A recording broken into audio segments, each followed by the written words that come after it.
Doctor ortho Ayurvedic oil and capsule. अब दर्द भी घुटने टेकेगा। बिहार में साक्ष्य संग्रहण और अपराध अनुसंधान पर पहल। 34 चलंत फॉरेंसिक वाहनों को किया गया रवाना। मुख्यमंत्री नीतीश कुमार ने दिखाई हरी झंडी।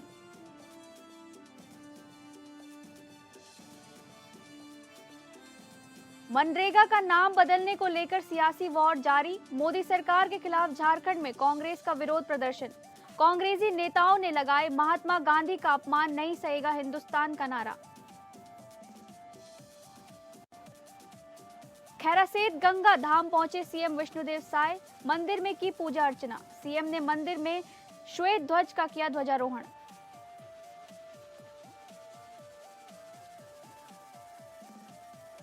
नेशनल हेराल्ड में सोनिया राहुल को अदालत से मिली राहत के बाद कांग्रेस हमलावर।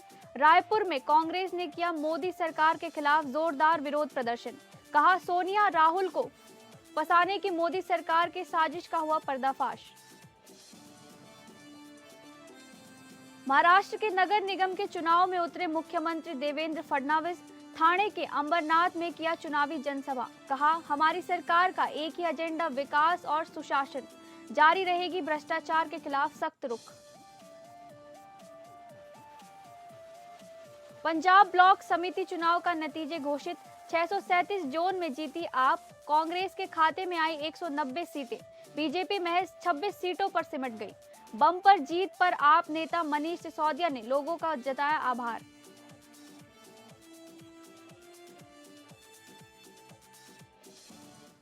नमस्कार, आप सभी का स्वागत है स्टेट लाइव में। मैं हूं आपके साथ शालिनी राणा। शुरुआत करेंगे स्टेट लाइव की बिहार की खबरों से। बिहार के मुख्यमंत्री नीतीश कुमार ने एक अणे मार्ग से 34 चलंत फॉरेंसिक वाहनों को हरी झंडी दिखाकर रवाना किया। इन वाहनों का उद्देश्य अपराध के अनुसंधान में सहायता करना और साक्ष्य संग्रहण करना है। मुख्यमंत्री ने कहा कि वर्ष 2005 के बाद से ही विधि व्यवस्था के संधारण को सर्वोच्च प्राथमिकता देते हुए कानून का राज स्थापित किया गया है। उन्होंने कहा कि अपराध और भ्रष्टाचार के मामले में जीरो टॉलरेंस की नीति अपनाई गई है। इन वाहनों की मदद से अपराध के घटना स्थल पर पहुंचकर तत्काल जांच शुरू की जा सकेगी, जिससे पीड़ित परिवारों को राहत मिलेगी। ये सभी वाहन आधुनिक जांच उपकरणों से युक्त हैं। इन वाहनों की मदद से अपराध के घटना स्थल पर ही जांच शुरू की जा सकेगी, जिससे समय की बचत होगी और विलंब के कारण पीड़ित परिवारों में असंतोष नहीं रहेगा।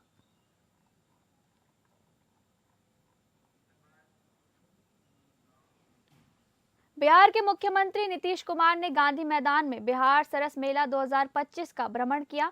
इस दौरान उन्होंने मेले की व्यवस्थाओं और उपलब्ध सुविधाओं की जानकारी ली। अधिकारियों ने उन्हें बताया कि ये मेला 12 दिसंबर से 28 दिसंबर तक आयोजित किया जा रहा है, जिसमें बिहार के अलावा देश के अन्य राज्यों के उत्पादकों और विक्रेताओं ने भाग लिया है। मेले में हस्तशिल्प, लोक कला और देसी व्यंजनों की प्रदर्शनी लगाई गई है। मुख्यमंत्री ने विभिन्न स्टॉलों का निरीक्षण किया और उत्पादों की जानकारी ली। उत्पादकों और विक्रेताओं ने बताया कि मेले में उनकी बिक्री अच्छी हो रही है और लोग उनके उत्पादों को पसंद कर रहे हैं। मुख्यमंत्री ने कहा कि बिहार सरस मेला की अपनी अलग पहचान है और सरकार ग्रामीण उद्यमिता को प्रोत्साहित करने के लिए कई कदम उठा रही है। सतत जीविकोपार्जन योजना के तहत जीविका दीदियों को प्रोत्साहित किया जा रहा है और उनके जीविका संवर्धन और स्वरोजगार के लिए सरकार मदद कर रही है।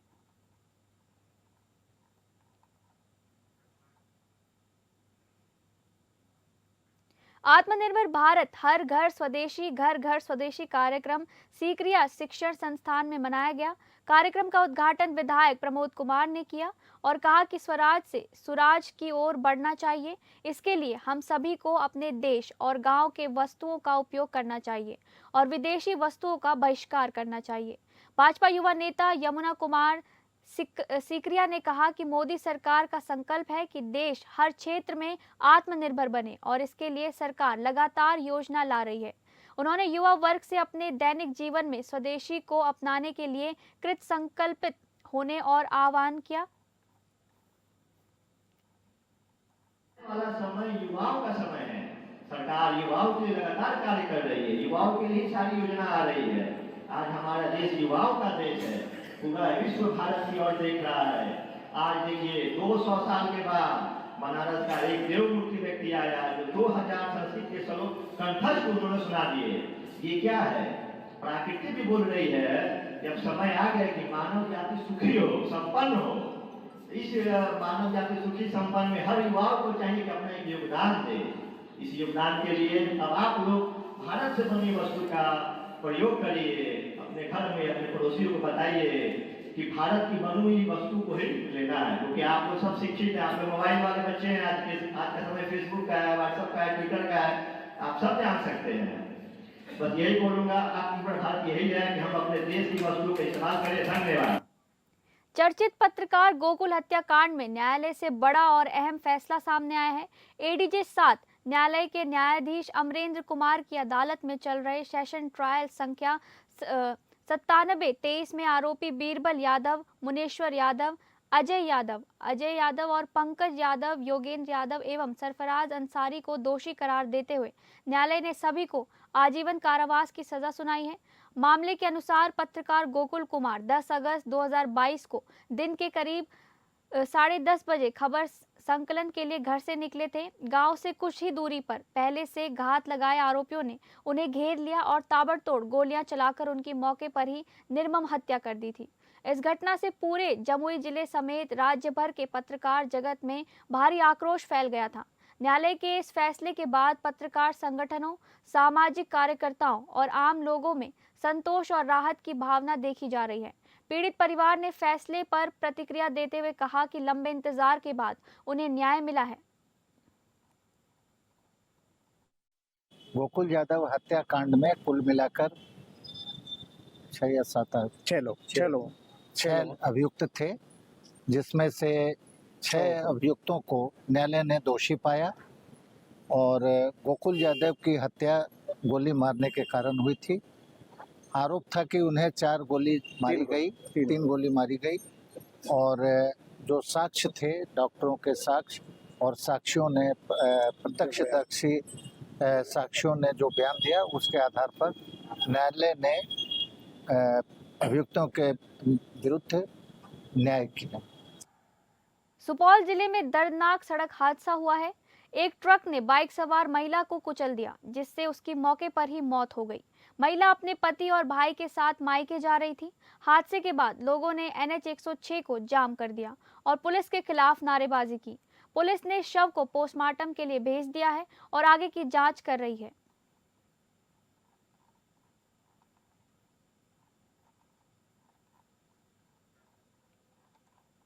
अब बात करेंगे झारखंड की खबरों की।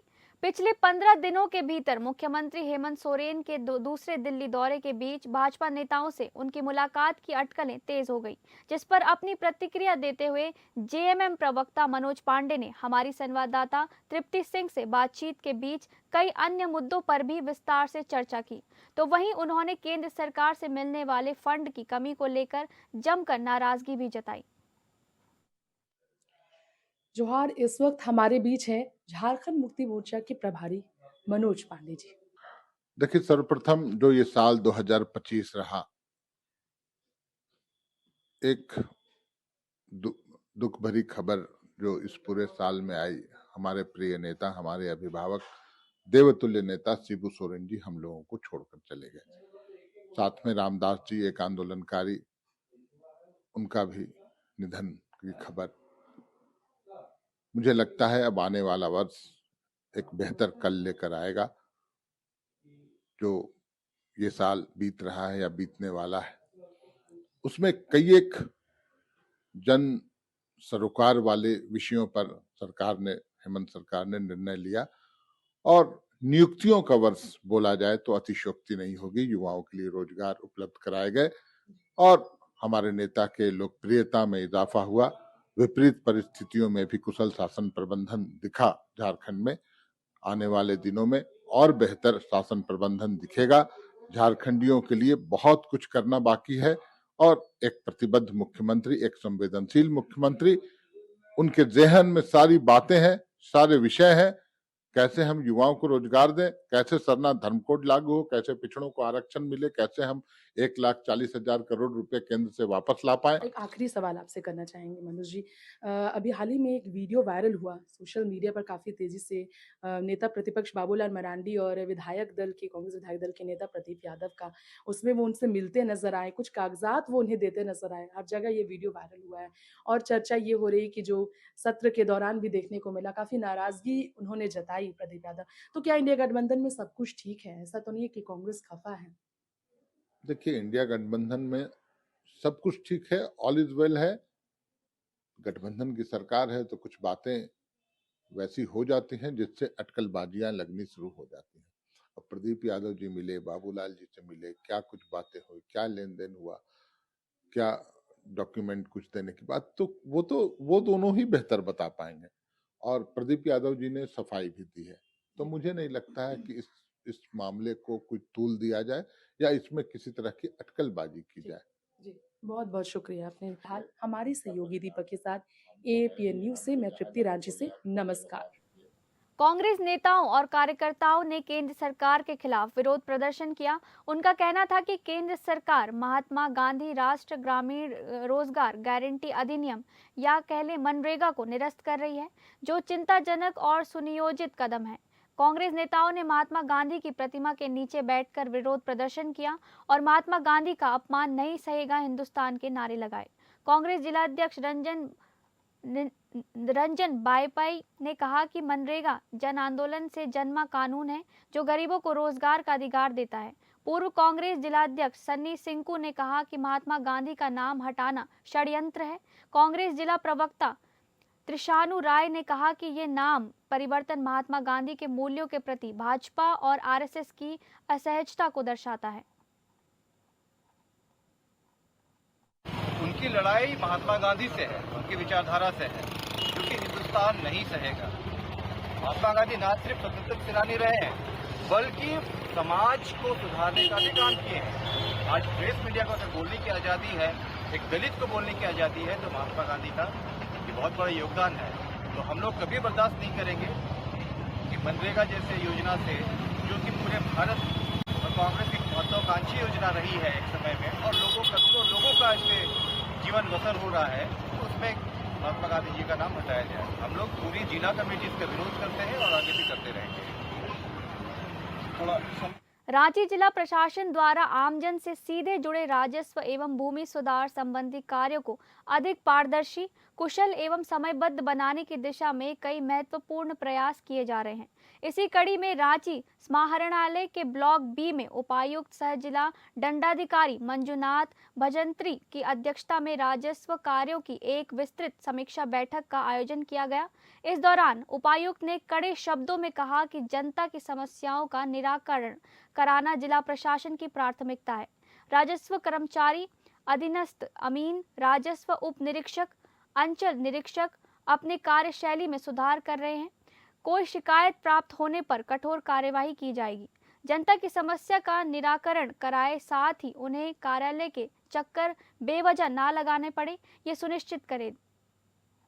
आज जिला स्तरीय मंथली जो रिव्यू मीटिंग हम लोगों ने राजस्व का रखे थे, जिसमें तमाम सभी अंचल अधिकारी, हल्का कर्मचारी और जो सीआई और जिला स्तरीय पदाधिकारी उपस्थित थे।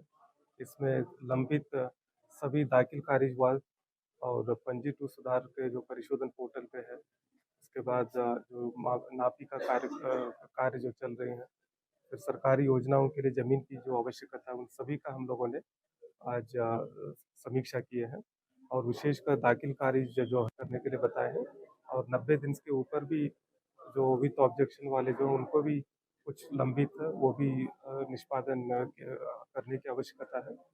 और जितने भी लोग आते हैं, विशेषकर मंगलवार को जो अंचल में जनता दरबार लगती है, तो उनको उनकी समस्याओं को सॉल्व करने के लिए यथा प्रयास करने के लिए हम बेरमो के कुरपनिया पंचायत वार्ड नंबर 2 में पानी की किल्लत को लेकर ग्रामीणों ने जोरदार विरोध प्रदर्शन किया।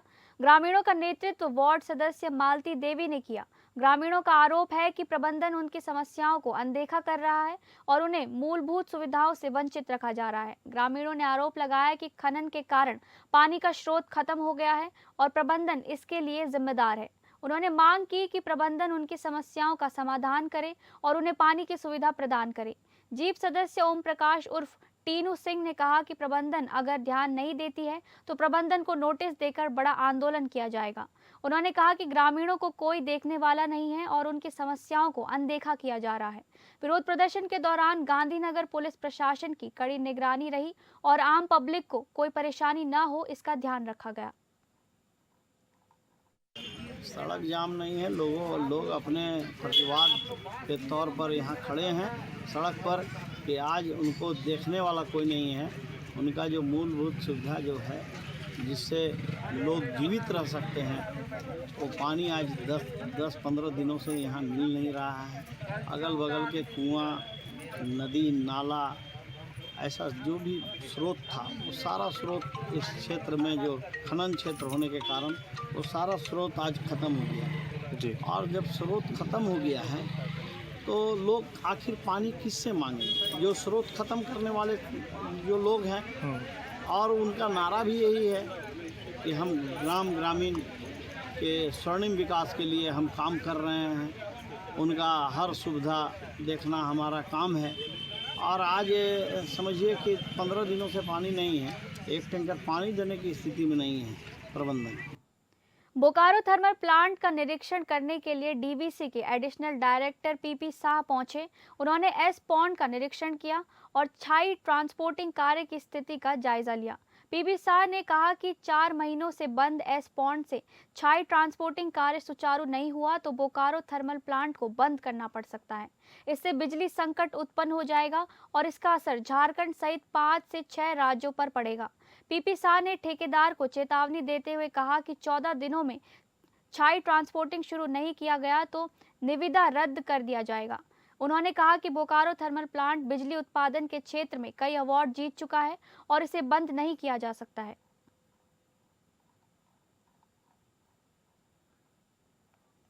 बोकारो में एक शख्स ने खुद को असिस्टेंट कमांडेंट बताकर ट्रैफिक पुलिस को चकमा देने की कोशिश की, लेकिन जब उसकी जांच की गई तो उसके पास से 3 फर्जी पहचान पत्र मिले।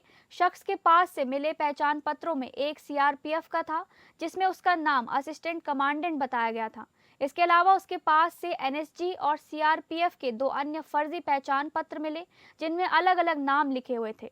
ट्रैफिक पुलिस ने शख्स को हिरासत में लेकर जाँच की और उसके खिलाफ सुसंगत धाराओं में कांड दर्ज कर लिया। बाद में उसे न्यायिक हिरासत में जेल भेज दिया गया। सिटी डीएसपी आलोक रंजन ने बताया कि शख्स का वास्तविक नाम अश्विनी कुमार ठाकुर है और वो बोकारो के बीएस सिटी थाना क्षेत्र का रहने वाला है। पुलिस आगे की जांच कर रही है। मुख्यमंत्री विष्णुदेव साय मुंगेली के खैरासेत गंगा धाम पहुंचे, जहां उन्होंने बाबा गुरु घासीदास जयंती में शामिल होने के लिए पहुंचे। बाबा गुरु घासी धाम मंदिर में की पूजा अर्चना। सीएम ने मंदिर में श्वेत ध्वज का किया ध्वजारोहण। 11वीं सदी स्थापित प्रसिद्ध श्री राम जानकी मंदिर का किया दर्शन। कार्यक्रम में उप मुख्यमंत्री अरुण साव, बेलतरा विधायक सुशांत शुक्ला, बिल्हा विधायक धर्मलाल कौशिक, अहिवारा विधायक डोमनलाल पंडरिया, विधायक भावना बोहरा हुए शामिल।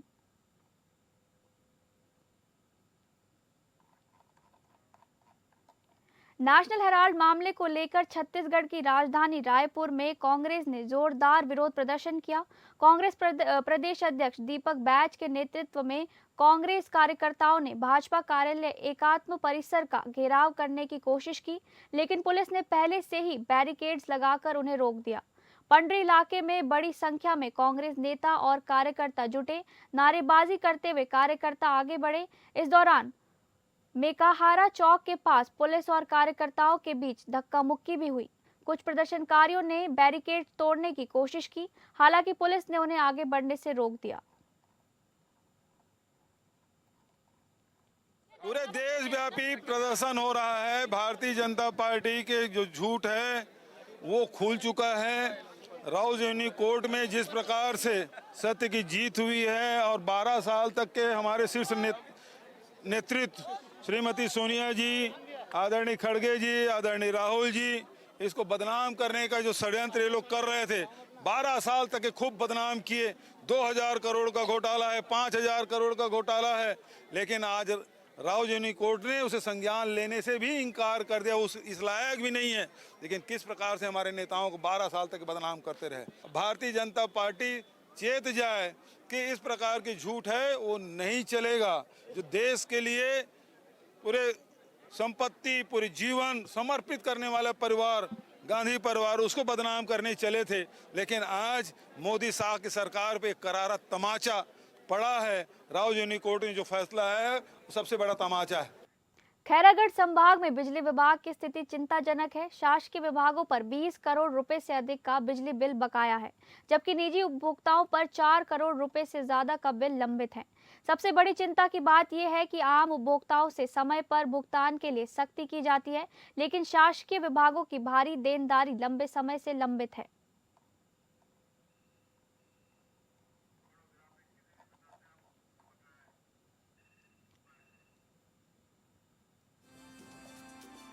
बकाया राशि के आंकड़े हैं। नगरीय निकाय 8 करोड़ 33 लाख बकाया, ग्राम पंचायत एवं ग्रामीण विकास विभाग में 10 करोड़ 50 लाख बकाया, शिक्षा विभाग 17 लाख बकाया, स्वास्थ्य विभाग 21 लाख बकाया।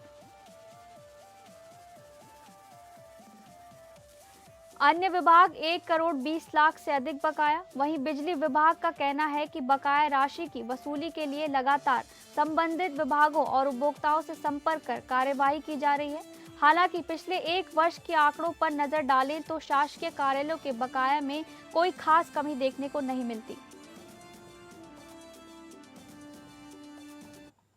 अब बात करेंगे महाराष्ट्र की खबरों की। महाराष्ट्र के मुख्यमंत्री देवेंद्र फडणवीस ने अंबरनाथ के गांव देवी प्रांगण में आयोजित सभा को संबोधित किया। उन्होंने अपने भाषण की शुरुआत शिव भगवान को प्रणाम करने के बाद की। मुख्यमंत्री ने विकास के मुद्दों पर जोर देते हुए कहा कि सरकार के पास काम करने के लिए समय सीमित है, इसलिए भाजपा केवल विकास के एजेंडे पर आगे बढ़ रही है।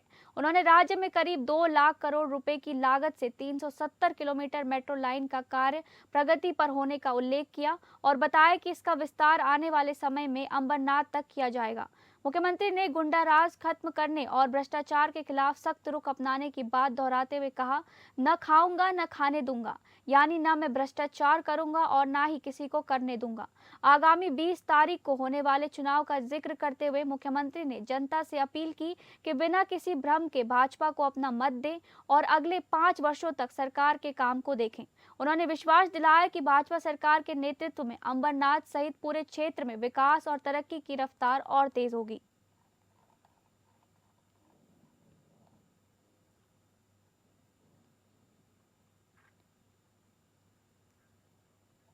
पनवेल महानगर पालिका ने आगामी नगर निगम चुनावों के लिए एक विशेष जागरूकता अभियान चलाने का निर्णय लिया है। इस अभियान का उद्देश्य मतदाताओं को मतदान के महत्व के बारे में जागरूक करना और उन्हें मतदान करने के लिए प्रोत्साहित करना है। इस अभियान के तहत लगभग 75% मतदान का लक्ष्य रखा गया है और इसके लिए विभिन्न स्तरों पर प्रभावी उपक्रम लागू किए जाएंगे। मतदाताओं को मतदान प्रक्रिया की विस्तृत जानकारी देना, मतदान के महत्व को समझाना और युवा एवं नए मतदाताओं को मतदान के लिए प्रोत्साहित करना इस अभियान के मुख्य उद्देश्य हैं। इस अभियान के लिए जागरूकता रैलियां, पोस्टर, बैनर, सोशल मीडिया का प्रभावी उपयोग और स्कूलों और कॉलेजों में संवाद कार्यक्रमों के माध्यम से नागरिकों तक पहुंच बनाई जाएगी। महानगर पालिका के आयुक्त एवं प्रशासक मंगेश चिटवे ने कहा कि इस अभियान का मुख्य उद्देश्य नागरिकों को लोकतांत्रिक प्रक्रिया में सक्रिय भाग लेने और अपने मतदान के अधिकार का उपयोग करने के लिए प्रोत्साहित करना है।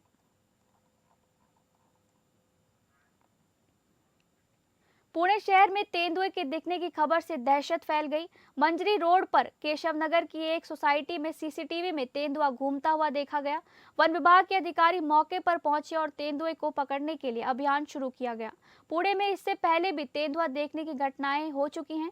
औंध और लोहगांव परिसर में पिछले दिनों तेंदुए के दिखने से वन विभाग और स्थानीय प्रशासन ने सतर्कता बढ़ा दी है। सहायक वन संरक्षक मंगेश टाटे ने बताया कि तेंदुए की तलाश के लिए ड्रोन, डॉग स्क्वाड और टीमों ने सर्च ऑपरेशन चलाया है।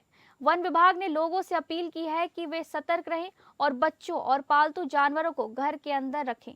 तेंदुए की मौजूदगी की सूचना तुरंत वन विभाग को दी जाए।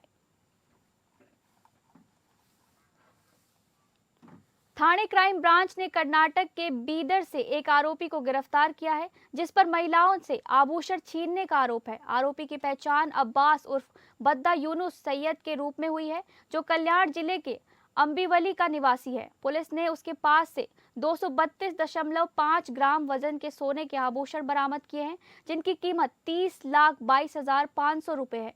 पुलिस ने बताया कि आरोपी को गिरफ्तार करने के लिए एक विशेष टीम बीदर गई थी और उसे तड़के 4 बजे गिरफ्तार किया गया। पुलिस अब आरोपी के साथी की तलाश कर रही है।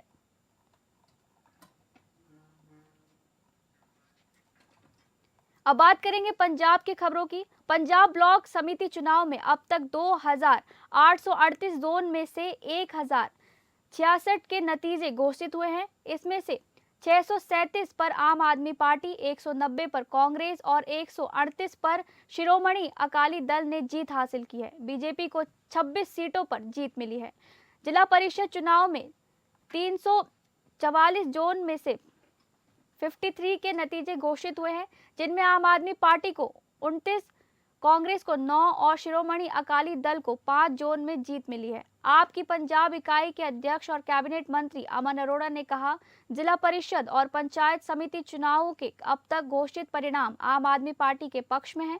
परिणाम पंजाब सरकार की नीतियों के प्रति जनता के झुकाव को दर्शाते हैं। आम आदमी पार्टी के नेता और दिल्ली के पूर्व डिप्टी सीएम मनीष सिसोदिया ने सोशल मीडिया प्लेटफॉर्म एक्स पर लिखा, पंजाब के गांव की जनता का दिल से आभार। ब्लॉक पंचायत और जिला पंचायत चुनाव के जो नतीजे आ रहे हैं, उन्होंने साबित कर दिया है कि भगवंत मान सरकार का काम जनता को पसंद आ रहा है। उन्होंने आगे लिखा, अच्छे सरकारी स्कूल, मोहल्ला क्लिनिक, नई नई नौकरियां, सड़कें, प्लेग्राउंड, बिजली, किसानों की तरक्की के लिए बिजली, बीज, फसल खरीद, भुगतान के क्षेत्र में शानदार काम किया है। सरकार ने पंजाब के गांव-गांव में आम आदमी पार्टी का भरोसा आज भी अरविंद केजरीवाल और भगवंत मान की ईमानदारी से काम करने की राजनीति पर कायम है।